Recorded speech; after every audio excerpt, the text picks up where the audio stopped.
بعض اوقات انسان پر بیماری یا کوئی بھی تکلیف اس کے اپنے ہاتھوں کی کمائی سے آتی ہے، یعنی اس کا اپنا کوئی گناہ یا قصور ہوتا ہے جس کی بنا پر اسے وہ تکلیف پہنچتی ہے۔ قرآن مجید میں آتا ہے وَمَا أَصَابَكُم مِّن مُّصِيبَةٍ فَبِمَا كَسَبَتْ أَيْدِيكُمْ وَيَعْفُو عَن كَثِيرٍ، اور تمہیں جو بھی مصیبت پہنچی تو وہ اس وجہ سے ہے جو تمہارے ہاتھوں نے کمایا، اور وہ بہت سی چیزوں سے درگزر کر جاتا ہے۔ اسی طرح بعض اوقات انسان کی بیماریاں اس کے کسی گناہ کا نتیجہ ہوتی ہیں۔ عمر رضی اللہ عنہ نے جب عباس رضی اللہ عنہ سے بارش کی دعا کرنے کے لیے کہا تو انہوں نے کہا اے اللہ، بے شک مصیبتیں گناہوں کی وجہ سے ہی نازل ہوتی ہیں اور انہیں صرف توبہ ہٹا سکتی ہے۔ پھر اسی طرح ایک اور روایت میں آتا ہے رسول اللہ صلی اللہ علیہ وسلم نے فرمایا جب بھی کسی رگ یا آنکھ کو نقصان پہنچتا ہے تو وہ کسی نہ کسی گناہ کی وجہ سے ہوتا ہے، لیکن جو تکالیف اللہ تعالیٰ ویسے ہی ٹالتا رہتا ہے وہ کہیں زیادہ ہو جاتی ہیں۔ پھر اسی طرح بعض بیماریاں انسانوں کے اعلانیہ گناہوں کی وجہ سے بھی ہوتی ہیں، جیسے کہ ایک حدیث میں آتا ہے جب کسی قوم میں بدکاری عام ہو جاتی ہے اور وہ اعلانیہ اس کا ارتکاب کرتے ہیں تو ان میں طاعون اور ایسی مختلف بیماریاں پھیل جاتی ہیں جو کہ ان سے پہلے گزرے ہوئے لوگوں میں نہ تھی۔ ابو امامہ باہلی سے روایت ہے کہ نبی صلی اللہ علیہ وسلم نے فرمایا جس بندے کو بھی بیماری سے پچھاڑ دیا گیا ہو تو اللہ تعالیٰ اسے جب بیماری سے اٹھاتا ہے تو وہ پاک ہوتا ہے۔ تو یہ ایک حقیقت ہے کہ انسان کے گناہ اس کے لیے مشکلات کا سبب بنتے ہیں۔ امام ابن القیم الجوزیہ لکھتے ہیں، ان کی ایک مشہور کتاب ہے الداء والدواء، بیماریاں اور علاج، اس میں وہ کہتے ہیں کہ کوئی بھی گناہ ایسا نہیں کہ جس کے اثرات نہ ہوں۔ انسان سے چھوٹی یا بڑی جو بھی کوئی غلطی صادر ہوتی ہے اس کے نتیجے میں کچھ نہ کچھ اثرات اس کی زندگی پر ضرور پڑتے ہیں۔ ہاں اگر اللہ تعالیٰ معاف کر دے تو وہ اور بات ہے، ورنہ ہر گناہ کی ایک تاثیر ہوتی ہے، اور ان تاثیرات میں سے ایک چیز یہ ہے کہ انسان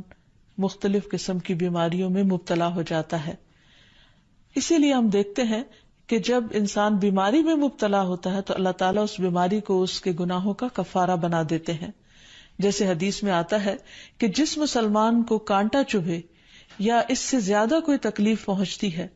تو اللہ تعالیٰ اس کے ذریعے اس کے گناہوں کو اس طرح دور کر دیتا ہے جس طرح درخت سے اس کے پتے جھڑتے ہیں۔ تو اس سے ہمیں یہ پتہ چلتا ہے کہ بیماریوں کے آنے کے مختلف اسباب ہوتے ہیں۔ بیماری بہرحال جس بھی وجہ سے آئے، لیکن اصل چیز دیکھنے کی یہ ہے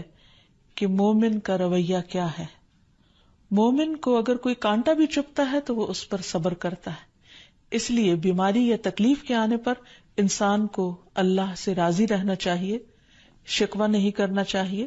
کیونکہ جو اللہ سے راضی ہو جاتا ہے کسی آزمائش پر، اللہ تعالیٰ بھی اس سے راضی ہو جاتا ہے۔ پھر اسی طرح اللہ تعالیٰ کا شکر ادا کرنا چاہیے، کیونکہ بیماری اس سے زیادہ شدید بھی ہو سکتی تھی۔ لہذا انسان کو اللہ تعالیٰ جس حال میں رکھے انسان اس پر شکر گزار رہے۔ پھر یہ کہ انسان کسی بھی بیماری میں کسی بھی قسم کی ہو اور زندگی کے کسی بھی حصے میں ہو اس میں مایوس نہ ہو، پر امید رہے کہ بیماری دور ہو جائے گی۔ پھر اسی طرح اگر بیماری طول پکڑ جائے تو انسان کو گھبرانا نہیں چاہیے،